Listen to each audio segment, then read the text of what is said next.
Hello नमस्कार दोस्तों, स्वागत है आपका हमारे YouTube चैनल लर्न एजुकेशन में। और मैं विवेक आज आपके लिए इस वीडियो में मध्यमान की सार्थकता और मानक विचलन की सार्थकता को ज्ञात करने की विधि के बारे में जो है आपको बताने वाला हूँ।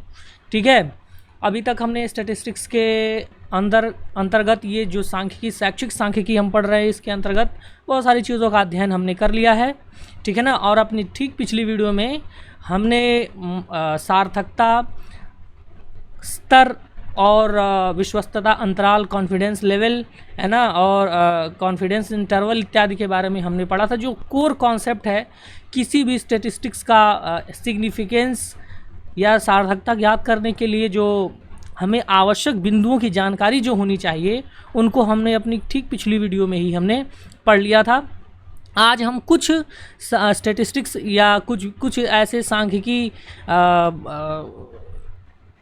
बिंदु हैं, है ना, जैसे कि मध्यमान, है ना, मानक विचलन, इन सब कुछ ऐसे स्टैटिस्टिक्स हैं जिसकी सार्थकता ज्ञात करना आज हम इस वीडियो में सीखेंगे।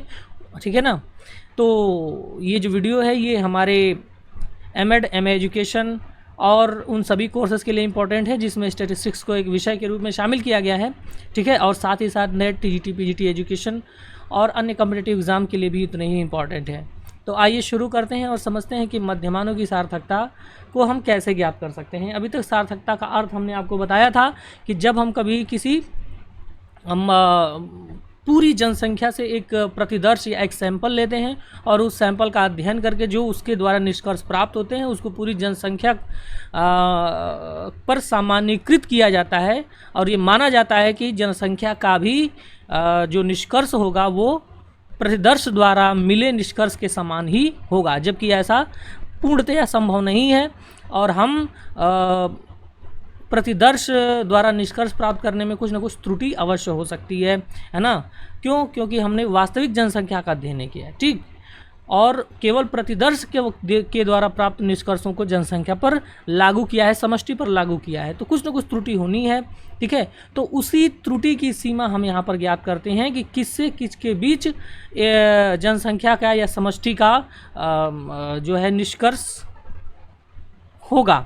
ठीक। तो वो सार्थकता वाले हमने अपनी पिछली वीडियो में उसको पूरी तरह से समझ लिया था। आइए हम ज्ञात करते हैं कि एक स्टैटिस्टिक्स, एक सांख्यिकी जिसको हम मध्यमान के नाम से जानते हैं, इसकी सार्थकता को कैसे ज्ञात करेंगे। ठीक है। अब जैसे कि देखिए, हमारे पास एक जनसंख्या है और उस जनसंख्या से हमने प्रतिदर्श छांट लिया है ना। अब इस प्रतिदर्श हम इस पूरी जनसंख्या से जो हमने प्रतिदर्श हमें इस जो हमारी पूरी जनसंख्या है उसका मध्यमान ज्ञात करना है। ठीक है। क्योंकि यह जनसंख्या बहुत बड़ी है तो इसका किसी एक विशेष चर का मध्यमान ज्ञात करना संभव नहीं है। तो हमने क्या कर लिया, इसमें से कुछ सैंपल छांट लिया और इस सैंपल पर हमने कुछ जो भी किसी चर का परीक्षण किया और उस परीक्षण से जो भी प्राप्तांक मिले उसका मध्यमान हम ज्ञात करेंगे और यह मान के चलेंगे कि यही मध्यमान पूरी जनसंख्या का भी होगा। ठीक है ना। लेकिन जैसा कि मैंने आपको अभी एक्सप्लेन किया कि ऐसा जो है व्यवहारिक रूप में पूर्ण रूप से संभव नहीं है, कुछ ना कुछ त्रुटि जरूर हो सकती है। ठीक है ना। और उसी त्रुटि की सीमा हम जो है सार्थकता के अंदर ज्ञात कर सकते हैं और सार्थकता के अंदर हम यही बताते हैं कि जो हमारा ये सैंपल है इसका मध्यमान और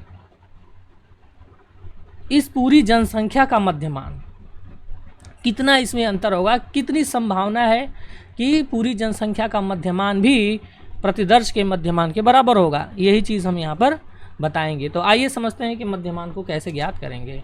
तो ध्यान दीजिएगा कि मध्यमान का तात्पर्य क्या है। जैसा कि मैंने अभी आपको समझाया वही चीज़ यहाँ पर लिखी हुई है। ठीक है। मध्यमान की सार्थकता से तात्पर्य यह है कि किसी प्रतिदर्श का मध्यमान किस सीमा तक समष्टि के मध्यमान को ठीक ठीक व्यक्त करता है। यानी समष्टि का मतलब यहाँ पूरी जनसंख्या की बात की जा रही है। ठीक है। तो यहाँ पर हम कह सकते हैं कि किसी प्रतिदर्श के मध्यमान की, किसी प्रतिदर्श या प्रतिदर्श को हम सैंपल अंग्रेजी में कहते हैं। ठीक है ना। तो सैंपल के मध्यमान की वे सीमाएं जिनके बीच समष्टि के मध्यमान के व्यक्त किए जा सकने की संभावना हो। कि इन सीमाओं को मध्यमान की सीमाएं या मध्यमान की विश्वस्तता अंतराल कहते हैं। ठीक है, और मैंने पिछली वीडियो में बताया था कि इस विश्वस्तता अंतराल को हम ज्ञात कर सकते हैं उस मध्यमान में उसकी मानक त्रुटि और वांछित सार्थकता स्तर के गुणनफल में जोड़कर और घटाकर। ठीक है, तो आइए हम समझते हैं कि मध्यमान की सार्थकता को ज्ञात करने के लिए किस सूत्र का उपयोग करेंगे, है ना। तो मध्यमान की विश्वस्तता अंतराल किसी भी दी गई प्रायिकता पर, है ना, दी गई प्रायिकता का मतलब किस प्रायिकता स्तर की हम बात कर रहे हैं जी, 0.99 या फिर 0.95 पर, प्रायिकता स्तर पर मध्यमान का प्राचल मध्यमान से हटाव को इंगित करता है। ठीक है, इस प्रकार मध्यमान की विश्वस्तता अंतराल ज्ञात करने के लिए मध्यमान की सार्थकता ज्ञात की जा सकती है, जिसके लिए ये सूत्र आपके सामने है। तो मध्यमान की सार्थकता के लिए यदि आप 0.95 विश्वस्तता अंतराल पर सार्थकता ज्ञात कर सकते हैं, तो उसके लिए ये सूत्र है m+-1.96 सिग्मा m। ठीक है, जहाँ पर सिग्मा m मानक त्रुटि है। ठीक है, और मध्यमान 0.99 विश्वस्तता अंतराल पर अगर आप ज्ञात करना चाहते हैं तो m+-2.56 सिग्मा m हो जाएगा। ठीक है, यहाँ पर m प्रतिदर्श का मध्यमान है और सिग्मा m मध्यमान की मानक त्रुटि है। मानक त्रुटि के बारे में पिछली वीडियो में मैंने आपको बता रखा है, वहाँ पर जाकर देख सकते हैं। अब मध्यमान की मानक त्रुटि हम कैसे ज्ञात करेंगे, तो मध्यमान की मानक त्रुटि का फॉर्मूला क्या होता है, सिग्मा m = s/√n। s जो है प्रतिदर्श का मानक विचलन है और n उस प्रतिदर्श में सम्मिलित कुल व्यक्तियों की संख्या है। ठीक है, तो इसके द्वारा हम मध्यमान की सार्थकता को ज्ञात कर सकते हैं। ठीक है, छोटे प्रतिदर्शों के लिए ये जो यहाँ पर n लिखा हुआ है, यहाँ ये जो n लिखा हुआ है, इस n के स्थान पे हम n जो है n-1 रख देंगे। ठीक, अगर मध्यमान जो प्रतिदर्श हमारा है उसका आकार 30 से कम है, अर्थात उसमें 30 से कम लोग शामिल हैं। ठीक है ना, तो अभी तो हमारे पास सवाल जब आएगा तो हम उसको देखेंगे कितने हैं इसमें।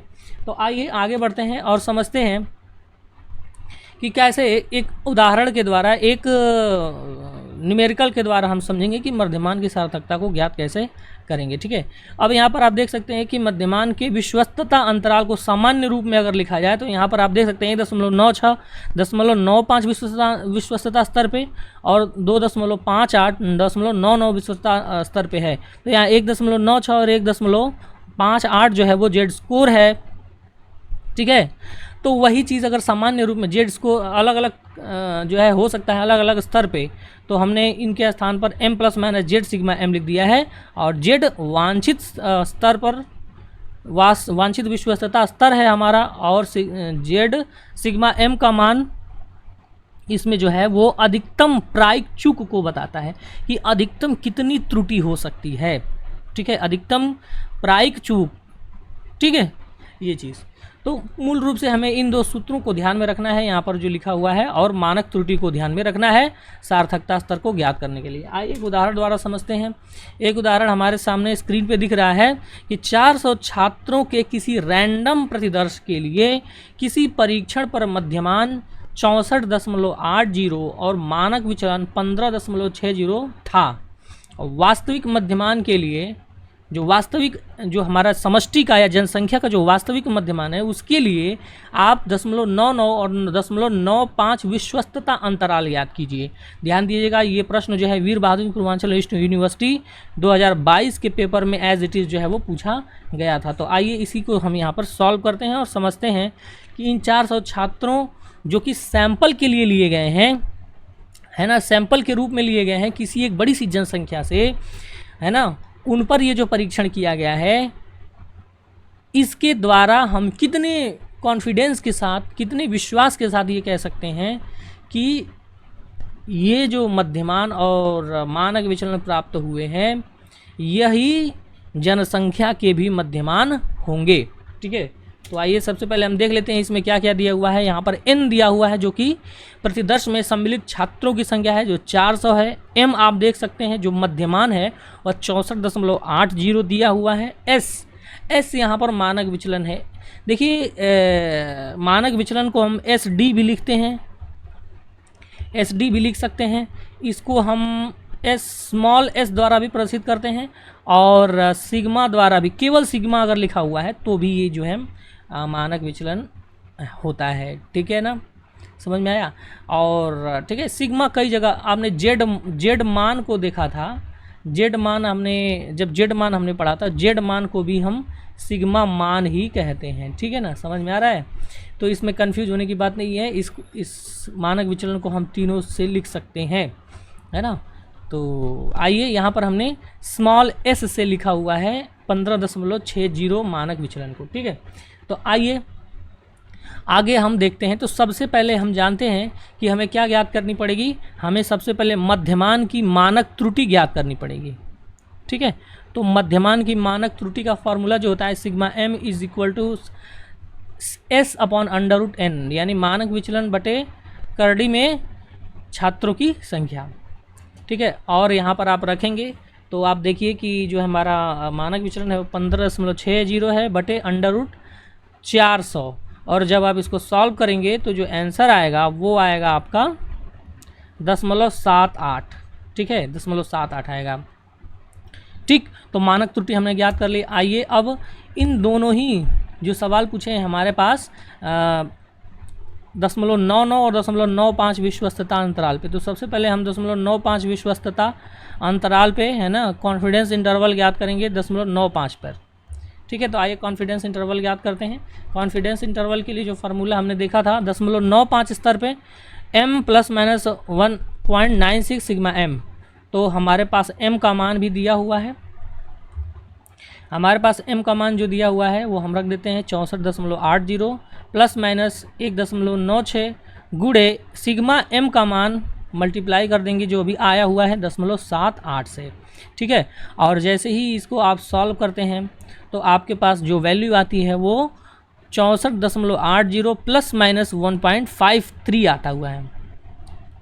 ठीक है, तो यहाँ प्लस माइनस का मतलब आप समझ रहे हैं, यहाँ पे 64.80 आया हुआ है और प्लस माइनस 1.53, तो इसी में प्लस माइनस 1.53 है। यदि 64.80 में प्लस करते हैं 1.53 को तो आपको क्या प्राप्त होता है, यदि प्लस करते हैं तो मैक्सिमम लिमिट प्राप्त होती है। क्या प्राप्त होती है? मैक्सिमम लिमिट प्राप्त होती है। और यदि इसी 64.80 में से यदि घटा देते हैं 1.53 तो आपको क्या प्राप्त होता है? मिनिमम लिमिट जो है वो प्राप्त होती है। तो आइए इसमें से माइनस करके देखेंगे। यदि आप माइनस करते हैं 64.80 में से, ठीक है, यदि माइनस करते हैं 64.80 में से 1.53 तो आपको मिलेगा 63.27, और यदि आप जोड़ते हैं 1.5 जो है 3 तो आपको मिलेगा 66.33 यहाँ पर। तो आप देख सकते हैं, तो आप यहाँ पर देख सकते हैं कि जो सीमा हमें मिली है, जो लिमिट मिली है पूरे समष्टि के मध्यमान के लिए, वो आपको देखने को मिलेगी 63.27 से लेकर 66.33 तक। ठीक है, तो एक हमने दो मध्यमानों की एक सीमा ज्ञात कर ली, और हम ये कह सकते हैं कि जो समष्टि का मध्यमान होगा वह प्रतिदर्श वो लगभग किसके बीच होगा? 63.27 से लेकर 66.33 तक होगा। और ये बात हम कितने विश्वास के साथ कह सकते हैं? तो ये बात हम 95% विश्वास के साथ कह सकते हैं, क्योंकि हमने किस विश्वस्तता अंतराल पर ज्ञात किया है? तो 0.95 विश्वस्तता अंतराल या कॉन्फिडेंस इंटरवल पे हमने ज्ञात किया है इस वैल्यू को। ठीक है, तो हम इसका जब हम एक्सप्लेनेशन करेंगे, इसका एक्सप्लेनेशन देंगे, तो हम कहेंगे कि 95% विश्वास के साथ ये कहा जा सकता है, या फिर ये कहें कि 95% संभावना है कि समष्टि का मध्यमान जो है वो 63.27 से लेकर 66.33 के बीच होगा। ठीक है, ये दो चीज़ें आप कह सकते हैं। 95% विश्वास के साथ हम कह सकते हैं कि समष्टि का मध्यमान 63.27 से लेकर 66.33 होगा। ठीक है, केवल 5% की त्रुटि यहाँ पर संभव है। ठीक है, अगर आप 0.95 विश्वस्तता अंतराल पर ज्ञात करते हैं तब। ठीक है, तो एक सीमा तो हो गई। अब दूसरी चीज़ भी पूछा है यहाँ पर कि 0.99 विश्वस्तता अंतराल पर ज्ञात करिए, यानी कि हमने विश्वस्तता अंतराल को और सटीक पहुँचाने की कोशिश की है। तो अब दूसरे लेवल पे जब आप देखेंगे तो 0.99 विश्वस्तता अंतराल पर फार्मूला क्या हो जाएगा, m ± 2.58 सिग्मा m। इसमें जब आप वैल्यू रखते हैं तो 64.88 ± 2.58 गुणे 0.78 जो है, इसको जब आप सॉल्व करेंगे तो जो आएगा वो 64.80 ± 2.01 आएगा। ठीक है, और यदि आप 64.80 प्लस 2.01 करते हैं और फिर आप 64.80 माइनस 2.01 करते हैं तो वैल्यू क्या आती है, तो वैल्यू आती है, यदि आप माइनस करते हैं तो वैल्यू आएगी 62.79। कितना आएगा, 62.79, और यदि 2.01 को ऐड करते हैं तो आपका आएगा 66.81।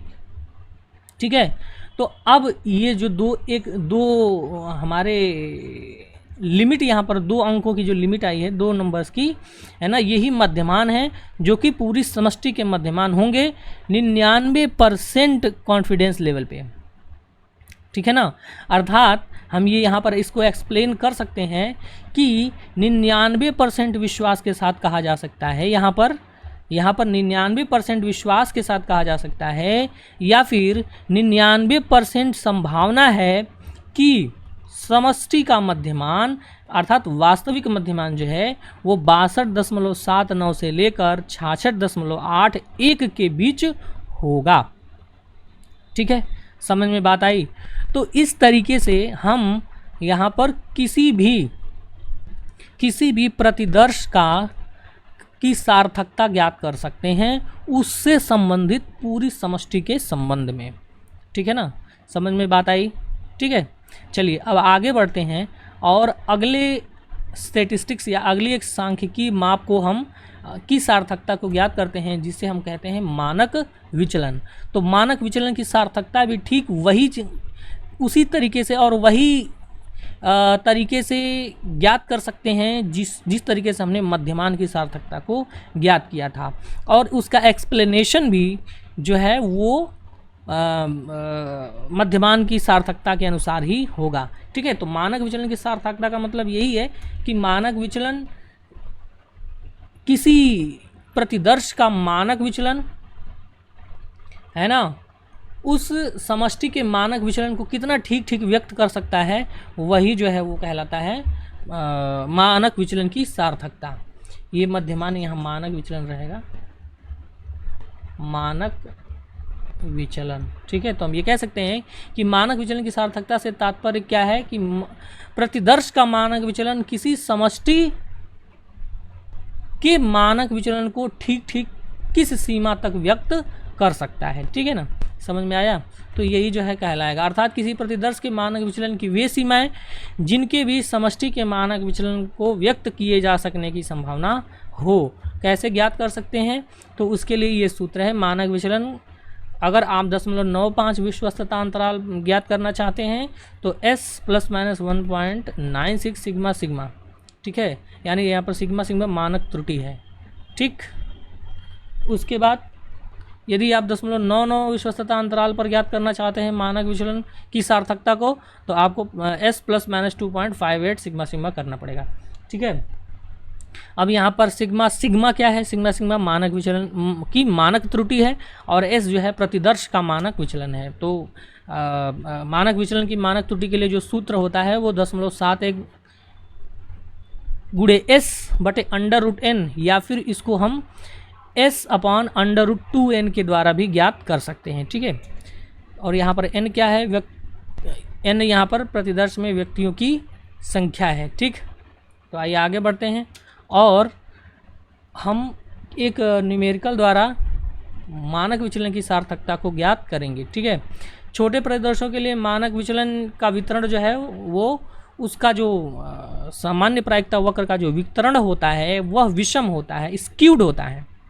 ठीक है।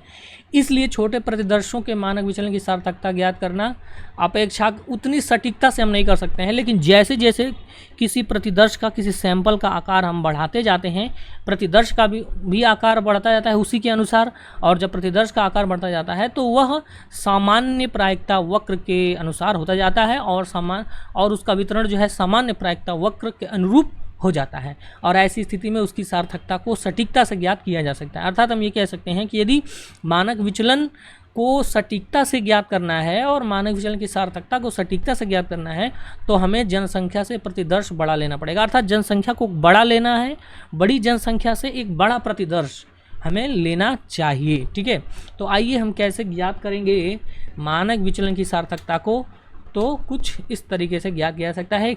एक न्यूमेरिकल के द्वारा हम समझ लेते हैं। यदि शैक्षिक उपलब्धि चर, एक चर है हमारे पास शैक्षिक उपलब्धि, कुछ लोगों पर प्रशासित किया गया है ना, 225 लोगों पर शैक्षिक उपलब्धि जो है वो 225 लोगों पर प्रशासित किया गया है, और उसका मध्यमान जो आया है वो 65 आया है। मानक विचलन जो है 8.50 आया हुआ है। ठीक है, तो मानक विचलन का 0.95 और 0.99 विश्वस्तता स्तर पर विश्वस्तता अंतराल क्या होगा, आपसे ये पूछा जा रहा है। ठीक है, तो आइए इसको हम सॉल्व करते हैं।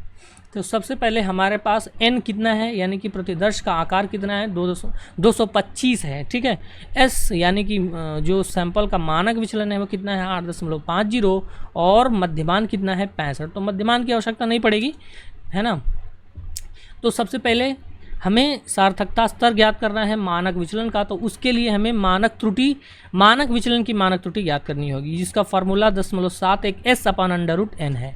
ठीक है, सॉल्व करते हैं, मान रखते हैं आप 0.71 गुणे 8.5 √225, तो इसको आप जब सॉल्व करते हैं तो 0.40 जो है वो आंसर आता है। ठीक है, सिग्मा यानी कि मानक विचलन की मानक त्रुटि कितनी आ गई, 0.40। अब हमें 0.95 विश्वस्तता अंतराल पर हमें सार्थकता ज्ञात करनी है मानक विचलन की, तो क्या हो जाएगा, अभी फार्मूला हमने देखा, ये कुछ फार्मूला हमारे पास है ना, s ± 1.96 सिग्मा। तो हमें रखना है s का मान और मानक त्रुटि का मान रखते हैं, तो 8.50 ± 1.96 गुणे 0.40, और जब आप इसको सॉल्व करते हैं आगे तो 8.50 प्लस माइनस, ठीक है, 8.50 प्लस माइनस 0.784 आता है। ठीक है, ये आएगा। यदि आप इसमें अब हमें क्या करना है, अब हमें एक काम ये करना है कि 8.50 में एक बार 8.50 में एक बार आप 0.784 को जोड़ दीजिए, और इसी 8.5 में एक बार आप क्या करिए, 0.784 को घटा दीजिए। और जब आप ऐसा करते हैं तो आपके पास एक लिमिट आती है, जब आप 8.5 में 0.784 जोड़ते हैं तो ऐसी स्थिति में आपके पास एक वैल्यू आती है 9.284। कितना आता है, 9.284। ठीक है, और यदि आप घटाते हैं तो 7.716 आता है। ठीक, तो 2 अंकों की एक सीमा हमारे पास आ गई, और इसका जब हम एक्सप्लेनेशन देंगे और तो हम ये कहेंगे कि 95% विश्वास के साथ हम ये कह सकते हैं कि दिए गए प्रतिदर्श से जो हमने मध्यमान, दिए गए प्रतिदर्श का जो मध्यमान है उसके द्वारा हम यदि समष्टि के मध्यमान का अनुमान लगाना चाहें तो 95% विश्वास के साथ ये कहा जा सकता है कि समष्टि का जो मध्यमान है या जनसंख्या का जो मध्यमान है, मध्यमान कह रहा हूँ, मानक विचलन, ठीक है, समष्टि या जनसंख्या का जो मानक विचलन है वह 7.716 से लेकर 9.284 के बीच होगा। ठीक है, समझ में आया कि नहीं आ गया। अर्थात 0.95 स्तर पर जनसंख्या या समष्टि के मानक विचलन की जो सीमाएं हैं वो 7.716 से लेकर 9.284 तक होंगी, है ना, यानी कि 95% विश्वास के साथ हम ये कह रहे हैं। ठीक है, आइए और भी इसको एग्जैक्ट अनुमान लगाने का प्रयास करें, और एग्जैक्ट अगर आप अनुमान लगाने का प्रयास करेंगे तो हमें 0.99 विश्वस्तता अंतराल पर ज्ञात करना होगा सार्थकता को। ठीक है, तो 0.99 पर विश्वस्तता अंतराल पर अगर ज्ञात करेंगे तो कुछ इस तरीके से होगा, s ± 2.58 सिग्मा। ठीक है, तो हम आइए इसमें मान रखते हैं, तो आ जाएगा हमारा 8.50 प्लस माइनस 2.58 गुणे जो मानक त्रुटि आई है उसमें इसका गुणा कर देंगे 0.40, ठीक है। और जब आप सॉल्व करते हैं तो आपके पास जो आती है वैल्यू वो क्या आती है, वो आती है हमारे 1.032, क्या आएगी 1.032 आएगी, ठीक है, 1.032 आएगी। अब आप इसको 8.5 में से 8.5 में जोड़ दीजिए 1.032 को, और इसी 8.5 में एक बार घटा दीजिए 1.032 को, ठीक है। जैसे ही आप ऐसा करेंगे तो आपके पास जोड़ने पर जो वैल्यू आएगी वो क्या आएगी, वो आएगी 9.532, और घटाने पर जो वैल्यू आएगी वो आएगी 7.468, ये आएगा, ठीक है। ये दो वैल्यू आपके पास आ गई, ठीक है। बात समझ में आया कि नहीं आया? अब हम ये कह सकते हैं 99% विश्वास के साथ हम ये कह सकते हैं कि समष्टि का या जो जनसंख्या का मध्यमान होगा वह 7.468 से लेकर 9.532 के बीच होगा, अर्थात 0.99 स्तर पर समष्टि का मानक विचलन की जो सीमाएं होंगी वो 7.468 से लेकर 9.532 के बीच होंगी, ठीक है। ये जो है 99% विश्वास के साथ कहा जाएगा अब कि समष्टि का जो मानक विचलन है वह 7.468 से लेकर 9.532 के बीच होगा। तो इस तरीके से हमें अगर मानक विचलन की सार्थकता ज्ञात करनी है, सवाल पूछ दिया परीक्षा में, तो हम ऐसे ज्ञात कर सकते हैं, ठीक है। आशा है आपको ये सार्थकता मानक विचलन की और मध्यमान की कैसे ज्ञात की जाती है वो समझ में आया होगा, ठीक है। यदि कम समझ में आया हो तो आप इस वीडियो को एक बार और देखें, है ना, आपको पूरी चीज़ जो है वो डिटेल में समझ में आ जाएगी। हम अपने चैनल पे पूरे डिटेल में कॉन्सेप्ट के साथ जो है कंटेंट आपको प्रोवाइड करते हैं, है ना, जो कि आपको गहराई से समझने में आपकी सहायता करेगी, ठीक है ना। तो आशा है कि आपको ये चीज़ समझ में आई जो आज हमने इस वीडियो में पढ़ी, ठीक है ना। अगर आप हमारे चैनल पर नए हैं तो चैनल को सब्सक्राइब कर सकते हैं, इस वीडियो को लाइक कर सकते हैं, शेयर कर सकते हैं, और अपनी समस्याओं को हमारे कमेंट सेक्शन में पूछ भी सकते हैं। हमारे दिए गए नंबर्स भी हैं, उन नंबर पे आप हमें संपर्क भी कर सकते हैं, ठीक है ना। वीडियो में अंत तक बने रहने के लिए आपका बहुत बहुत धन्यवाद। नमस्कार, शुभ दिन।